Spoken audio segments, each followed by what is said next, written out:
Today is Friday, February 25th. We have updates about the largest European ground war since World War II, the damage done so far, and how the rest of the world is responding. Also, the verdict is in, what a jury decided about the 3 other former Minneapolis police officers who were there when George Floyd was killed. Plus, new guidance about masks expected today. MLB Spring Training pushed back as negotiations go nowhere. And it's said to be the largest human family tree ever.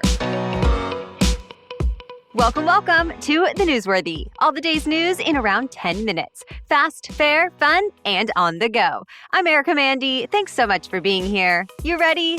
Let's do this. Well, again, we have to start today with a story that could change the future of Europe and the rest of the world. Russia is now settling into a war on Ukraine from the land, sea, and air. And almost every corner of Ukraine is now under attack. Ukrainian authorities posted video showing intense fighting around the country, with downed aircraft and damaged tanks, as well as armored troops from both sides. More than 100 Ukrainians, both service members and civilians, died in the first full day of fighting. Hundreds more were hurt. And sadly, the bloodshed is expected to continue. Remember, Russia's President Putin justified the war, saying it was needed to protect civilians in eastern Ukraine from a threat the U.S. says is made up. American officials think President Putin is trying to take down the democratically elected government in Ukraine and replace it with its own regime. In an address to the nation, President Biden said this conflict was always about, quote, Putin's desire for empire by any means necessary. And that means even by a war that could displace millions of people, creating a new refugee crisis in Europe. Thousands of Ukrainian people have already left home this week, hoping to flee the violence. Others hunkered down in shelters or started preparing to fight themselves. Ukraine's President Zelensky says anyone who wants to fight will be given weapons. He's also staying in the country, despite many world leaders calling on him to evacuate.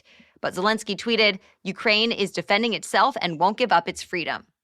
Ukraine's president is also begging for more help from other nations, saying, quote, if you don't help us now, tomorrow the war will knock on your door.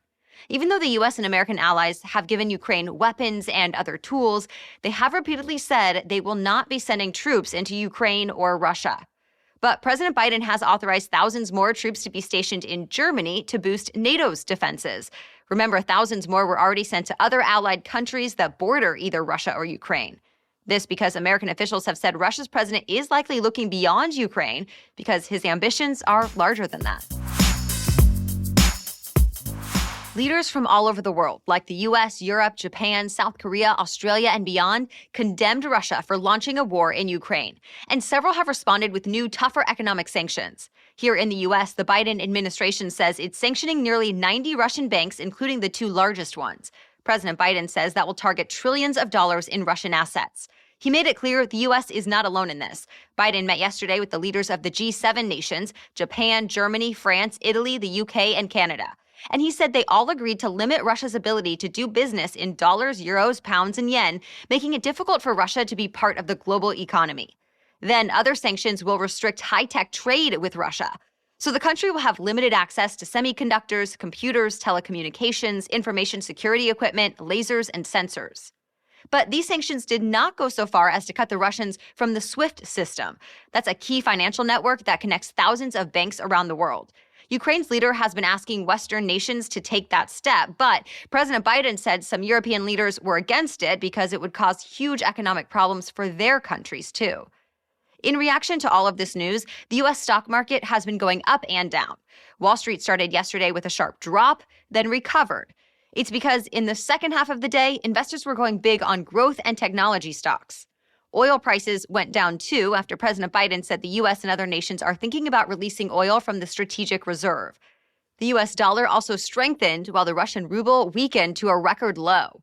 Still, President Biden warns there could be some tough days ahead for Americans since there's a chance this conflict could hurt the already struggling supply chain, and it could make inflation even worse. But Biden has argued that Ukraine's freedom is worth higher prices and some sacrifices here in the U.S. People around the world have been showing solidarity with Ukraine. Protests have popped up from Tokyo to London and New York City to Los Angeles and many cities in between. Huge crowds are rallying against Russia's attacks and in some cases calling on their own governments to do more. Most protests have been peaceful, but the most volatile ones were in Russia. Thousands of Russians showed up in dozens of cities around the country to make it clear they do not want war. Even though that's risky in that country, because spontaneous mass demonstrations like that are illegal. Well, yesterday, one rights group said more than 1,700 people were arrested for protesting, and Russian authorities say they'll face severe punishment. Meanwhile, other people, including famous Russian athletes, actors, musicians, and comedians, have vented their outrage on social media. Many American celebrities are also posting messages of love and prayers to the Ukrainian people, some even promising to assist Ukraine in some way. If you want to help, we've included a link to a few vetted nonprofit organizations that are now accepting donations for Ukrainian soldiers and civilians. That's in today's episode notes. As the battle rages in Ukraine, Oscar-winning actor Penn is getting a first-hand look. He's reportedly been working on a documentary about tensions rising there for a few months now, and he flew out to Ukraine earlier this week. In fact, just yesterday, Ukraine's president posted a video in an Instagram story showing him meeting with the actor. Then the presidential office's Facebook page posted in Ukrainian that Penn, quote, came to the country specifically to record all the events taking place in Ukraine and to tell the truth about Russia invading our country. The actor and director has a reputation for showing up to danger zones, like in the aftermath of Hurricane Katrina or the 2010 Haiti earthquake. Plus, he once did a secret interview with the infamous drug kingpin El Chapo. We have some other news of the day still coming up, but first, let's take a quick break to thank our sponsor. Along with the multivitamin that I take every day, I also take Seed's Daily Synbiotic. In fact, it's the first thing I take every morning. It's a probiotic plus prebiotic developed for systemic benefits. So yes, it supports digestive health, and it also goes beyond that. It helps maintain healthy gut barrier function and gut immune function. It promotes heart health and supports healthy skin, and more. And to make sure the live probiotics actually go where they're supposed to go, Seed's Daily Synbiotic has capsule-in-capsule technology. So it helps protect it from stomach acid and enzymes as it makes its way to the small intestine for absorption. So bottom line, you're getting a 24-strain, broad-spectrum probiotic and prebiotic that has been clinically and scientifically studied. And as an added bonus, this is a company that cares about the earth. Your Daily Synbiotic is sustainably delivered monthly. As an example, the shipping box is constructed from ecological paper made from algae that would otherwise damage fragile marine ecosystems.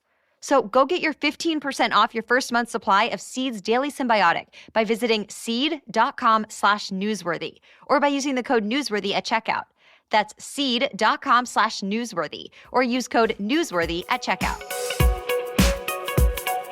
Today, the CDC is expected to come out with new, more relaxed guidelines about masks. Several news outlets have cited sources who say the updated recommendations will move away from using just the number of COVID-19 cases to decide when to take precautions. Until now, the guidance has said masks should be universal indoors in places with substantial or high transmission rates. But that's still 95% of the United States. So this time, the guidelines are expected to consider caseloads, but also hospitalizations and hospital capacity. And the AP says, based on current data, that means most places will no longer fall in the category where masks are suggested. So far, it's not clear how the new CDC guidance could impact federal mandates, like the ones that require masks on public transportation. So stay tuned. 3 more former Minneapolis police officers have now been convicted for the death of George Floyd. They were all there the day then Officer Derek Chauvin kept his knee on Floyd's neck for more than 9 minutes, and Floyd died at the scene. Even though Chauvin was the one who did it, the jury agreed that the other officers' actions resulted in Floyd's death since they decided not to intervene, and they were found guilty on federal civil rights charges. Over the last month at trial, prosecutors argued that the officers defied their training and common sense by doing nothing as Floyd pleaded for help. Defense attorneys, on the other hand, said their clients deferred to Chauvin since he was the senior officer at the scene. But that wasn't enough to convince the jury. The officers' legal battles aren't over yet either. They all face a separate state trial this summer on charges of aiding and abetting murder. All 3 officers could face up to life in prison, but those kinds of sentences are extremely rare in this kind of case. As of this morning, their sentencing hearing from the federal case has not yet been scheduled. Major League Baseball Spring Training was supposed to happen this weekend, but it's been pushed back because of the ongoing lockout. Negotiations have been going on for 3 months now, but so far, no deal. So besides spring training, the MLB says it will have to start canceling regular season games if the owners and players union cannot agree to a new collective bargaining agreement by Monday. If that happens, players won't get paid for those games, and the MLB says they will not be rescheduled. Reps from both sides said they plan to work through the weekend to get a deal done. The players are hoping for higher minimum salaries, free agency after fewer years, and more. As for the owners, they want to expand the playoffs and more limits on the length of player contracts and more. So far, neither side has been budging. By the way, this is the first MLB work stoppage since the strike in the 1994-95 season. Scientists at the University of Oxford created the world's largest family tree that links 27 million ancestors. The research published this week combines human genomes from both ancient and modern DNA to better understand human history and evolution. The lead scientist said, quote, "It's basically understanding the entire story of human history that's written in our genes." Until now, a big challenge has been combining genome sequences from many different databases and coming up with algorithms to handle data this big. But now, with the researchers' new method, they can combine it all, going all the way back to prehistoric data. And they can now work with the millions of sequences to find out where and who we all come from.